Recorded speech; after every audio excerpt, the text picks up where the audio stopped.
these daily drawing exercises are a great opportunity to go beyond just trying to draw a picture every day or 3 or 4 times a week, but also to practice specific skills or particular subjects that we draw frequently, and particularly ones which are a bit of a challenge to us.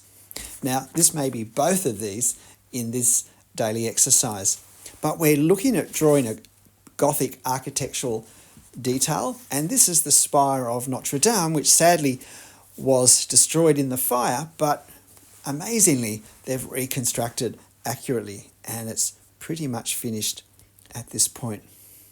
But the other thing, besides trying to capture the feel of Gothic architecture in what's going to be a quick, in this case in total, 20-minute drawing, the first 10.5 minutes are in real time, and after that we move to 3 times normal speed. But if you'd like to see the faster bit slower, you can use the cog icon to slow it down to half speed, which will bring it much closer to actual drawing speed.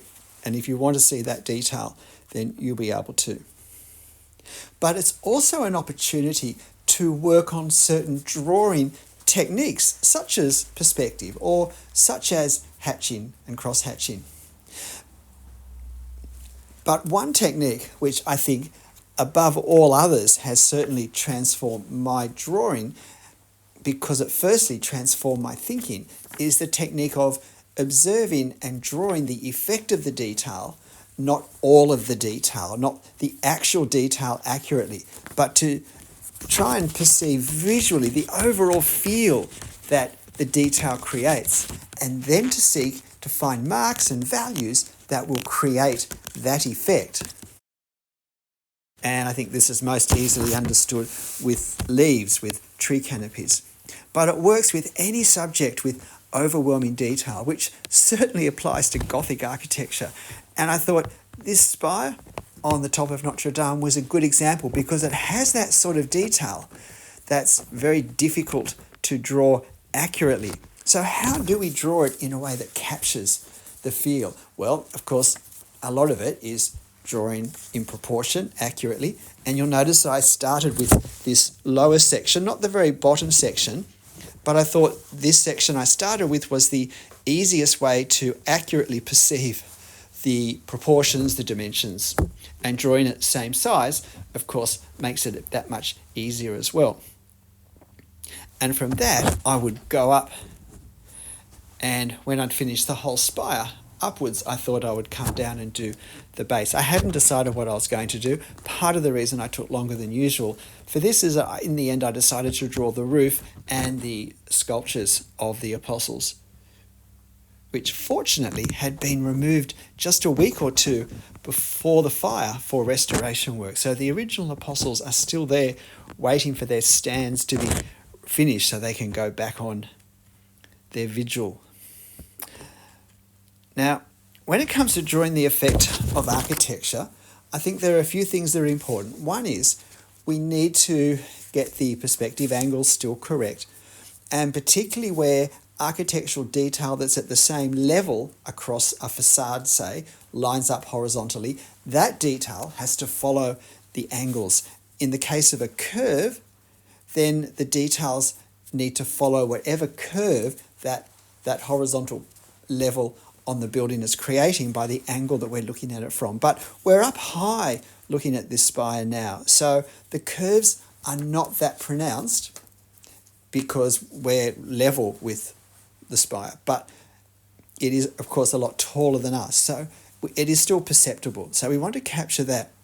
But in terms of the detail, we're really going to capture a lot of the detail by drawing the shadows that it creates, because the truth is, with this old weathered lead, it's already a pretty dark colour in parts, and with the shade and shadows, it becomes even darker to the point where we really couldn't see the detail if we wanted to. So therefore, the only way really we can capture it is to capture the effect of the detail, and that includes the effect of the values of the lights and darks, but particularly the darks. Now, part of the reason I'm able to draw this relatively quickly is I've done a number of far more detailed drawings of this same structure in the past. And although that was some years ago, I still remember a lot about how it works. how the architecture works. So that does let me, if you like, see things more clearly, more quickly than I would if this was the first time I'd had a close-up view of the spire. But all the principles are the same. You know, we focus on the shadows, on simplifications, on alignments. And the other thing with Gothic architecture, which is, I think, often important, is symmetry. They are often symmetrical, which means that things balance off to the left and right with the same distance and so forth. And so we need to capture that, always, of course, allowing for foreshortening, where the symmetry on one side compresses because the object is moving away from us. Now, I hope you can see how I'm not trying to draw things such as the capitals or where the vertical supports come out in sort of little decorative parts and so forth, but I am just drawing little lines and knobbles that break the clean lines of the up and down, following whatever curvature that perspective angle requires. And so, because we can tell we're looking at Gothic architecture, our brain reads the sort of detail that Gothic architecture has into it. And I think it is looking quite effective at this point. Now, if you're finding this helpful and interesting, please hit the like button for me and help me out. I'd really appreciate that. Now I'm trying to work out where to put the spire. This is the challenging part. Can I say perhaps just slightly too challenging? And it wasn't until I'd finished this and was photographing it that I realized that my spire has this, it's not so much a lean as a wobble in the upper half. Now you can see me moving the light. I'm actually changing position. I'm sitting at the end of the table so I can draw horizontal lines. And you'll notice me doing some dry runs. I'm getting muscle memory built up. I'm looking to see, is this the line? But I'm also feeling, is my arm unobstructed? Am I going to hit the lamp? Is it going to press against the edge of the table and interrupt the smooth flow? So I get to check all of that. Now, you'll notice that it's obviously a challenge when we get to the upper part of something as slender as this, when we're drawing it freehand.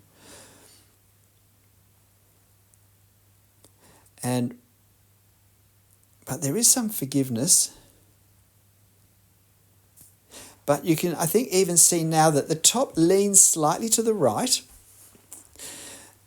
And now that I'm thinking about it, you know, what I could have done was I could have sought to have put a dot halfway up the spire, but find that center point, because that would have been easy to align with the tower below. And then I could have simply doubled that distance and used that point as another reference point to get that upper dot in the right place. It's always helpful when we realize we've had a problem to work out, what could I do next time? I've never actually thought of that, but that strikes me as a pretty sensible thing to do. I also messed up that more slender, small spire on the extreme left that now has a bit of a blobby top, which is not at all the effect that we have. We need to be really careful with silhouettes because they're just so obvious. But it's not just that they're noticeable. They, therefore, because they are noticeable, they give the brain more information about what we're looking at. So we want to make sure we give the brain good information. That way, wow, we're looking at a really accurate, beautiful, finely detailed drawing of a Gothic spire, rather than give the information, yes, this is a bit of a blobby something, isn't it? Now, there is a lot of detail going up the spire with these little protruding, I don't even know what to call them. I'm sure they have a name. The most important thing about them is that they're actually in rows that circle the same level, circle the spire on each of the outward points of the, if you like, star effect, if we were to cut through the spire. And so therefore, as they get higher, the line that these little protrusions sit on curves more and more. So that's a subtle thing I'm going to try and do in some way, again though, without getting super bogged down, because this is a quick sketch. This is a gestural drawing of a Gothic spire. And you can see what I'm doing. I actually drew a series of dots going down in the center simply to mark where these rows of little lines are going to be in the center of the spire, and then I can work out around that on each side, up and down. That's far more accurate, I think, than trying to go up or down, doing everything on that same level as I go up. If I do it this way, I'm totally able to concentrate on the spacing as best I can. We're getting close to the end of our real time. In fact, we've just passed it, so things will pick up a little more, but it really is more of the same. The other thing I would like you to do is as the wobble in the top half of this spire, where the top half kind of leans over to the right, but then back again a little bit, and it will become more obvious when the spire becomes darker. But I didn't really recognize this until I was taking the photo for the thumbnail at the end. And I thought, I wonder if I can make this a little less obvious somehow. And so I tried, and I think I did. And I was thinking, well, I've already got a photo for the thumbnail if it totally gets wrecked. So I've got nothing to lose, because this is just a drawing exercise. I ain't going to frame it. It's not a commission. So this is a learning experience. So I can experiment and learn. Are there ways I can lessen the impact of something such as this, if it was particularly for a more important work? And so I had a go. So if you want to compare how it looks now with the thumbnail, you might be interested to see how it looked. And basically what I did was I did that left-hand upper line going up. I pulled it out slightly, which meant that the top of the spire isn't as slender as it is in life, which is a real shame because it is beautifully, elegantly slender. But in terms of my drawing, I think visually it created a more harmonious effect. And then I also pushed out, if you like, the slight inward bow in the center of the right-hand side as well. So you can have a look at my thumbnail and see if you think it's improved it, or if somehow it's just brought more attention to a spire that wasn't particularly well drawn in the first place. I'd love to hear your comment. In the comments, please, just letting me know, do you think that the changes I made when the camera was turned off have improved my drawing, or whether they've somehow made it more awkward? That'd be great. G'day, I'm Stephen Travers. Look, I hope you found this interesting. This photo, of course, will be on my channel community page, so why not have a look at it, print off a copy, and have a go. Sometimes something that's more complex to draw forces us to get out of our normal drawing pattern and to do something different, such as try and see and draw the effect of the detail and to capture the feel rather than capture the exactness of it. So why not give this a go? Architecture is a great subject for applying this technique. But whatever you draw, and however you draw it, and whatever technique you use, and however it turns out, make sure you have fun. I'll see you next time. Bye.